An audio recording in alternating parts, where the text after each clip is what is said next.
राधे राधे भक्तों। शरद पूर्णिमा अश्विनी मास की पूर्णिमा तिथि को कहते हैं। इसका महत्व साल की सभी 12 पूर्णिमा तिथियों में सबसे अधिक खास होता है।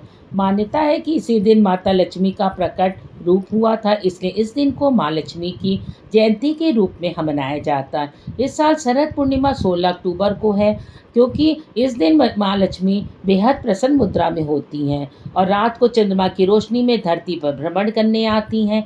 मान्यता है कि जिन भक्तों को यह वह पूजा पाठ में लीन देखती हैं तो भजन कीर्तन करते हुए पाती हैं, तो माँ लक्ष्मी की विशेष कृपा होती है। यानी कि माँ लक्ष्मी यह देखती है कि कौन कौन जाग रहा है, उनकी पूजा कर रहा है। इसलिए इस पूर्णिमा तिथि को कोजागरी पूर्णिमा भी कहते हैं। इस दिन चंद्रमा भी अपनी 16 कलाओं से पूर्ण होते हैं और अमृत की वर्षा करते हैं। चंद्रमा की किरणों में रखी गई खीर का सेवन करने से कई रोग दूर हो जाते हैं और साथ ही माता लक्ष्मी की कृपा भी प्राप्त हो जाती है। तो शरद पूर्णिमा की डेट इस बार क्या है?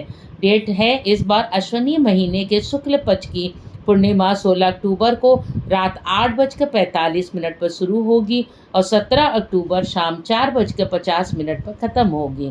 शरद पूर्णिमा का व्रत जो लोग रहते हैं वह 16 अक्टूबर को रखेंगे और रात को खीर भी 16 को ही रखी जाएगी, क्योंकि 17 तारीख को नहीं मिलेगी हमें रात्रि में चंद्रमा नहीं मिलेंगे, इसलिए 16 अक्टूबर को ही हम लोगों को रात में खीर रखनी है। शरद पूर्णिमा के दिन चंद्रदेव की पूजा का विधान है। इस दिन चंद्रोदय का समय 7:10 पर होगा। शरद पूर्णिमा के दिन माँ लक्ष्मी की पूजा होती, क्योंकि इस मान्यता है कि इस दिन उनका जन्म हुआ था।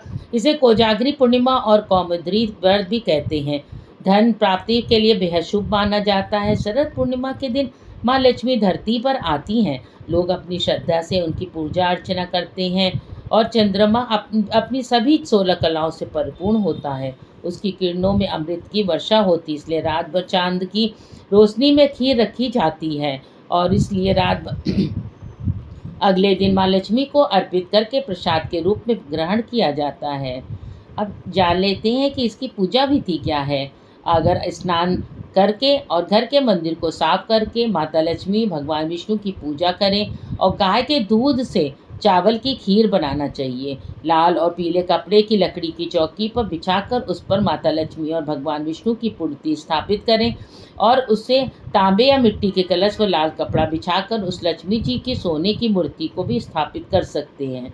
भगवान की मूर्ति के सामने घी का दीपक जलाएं, धूप दिखाएं, गंगा जल में स्नान करवा के अक्षत और रोली में से तिलक लगाएं। तिलक लगाकर सफ़ेद मिठाई या खीर भोग लगाएं, लाल या पीले फूल बिछाएं और उसके बाद माता लक्ष्मी को गुलाब का फूल चढ़ाने से विशेष लाभ होता है। शाम को के समय चंद्रोदय निकलने पर मिट्टी के 100 दिए या अपने सामर्थ्य अनुसार दिए जरूर जलाने चाहिए। ये ध्यान रखना चाहिए कि जो घी है वो गाय का शुद्ध होना चाहिए। इसके बाद में खीर को मिट्टी के बर्तन में भरकर छलनी में ढककर चांद की रोशनी में रख दें। पूरी रात जागते हुए विष्णु सहस्त्र नाम का जप और श्री शक्ति का पाठ, भगवान श्री कृष्ण की महिमा, कृष्ण मधुराष्टम का पाठ करें, कनकधारा स्त्रोत का पाठ करें और पूजा की शुरुआत में भगवान गणेश की पूजा और आरती करना ना भूलें। सुबह ब्रह्म मुहूर्त में स्नान करके उस खीर को माँ को लक्ष्मी को अर्पित करें। फिर उस खीर को प्रसाद के रूप में अपने परिवार के सदस्यों को बांट दें। कहते हैं इस तरह से विष्णु भगवान धन की देवी की पूजा करने से सभी मनोकामनाएं पूरी होती हैं और हमें हर तरह की कर्ज से मुक्ति मिलती है।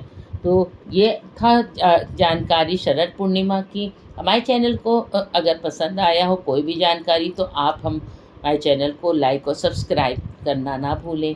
धन्यवाद।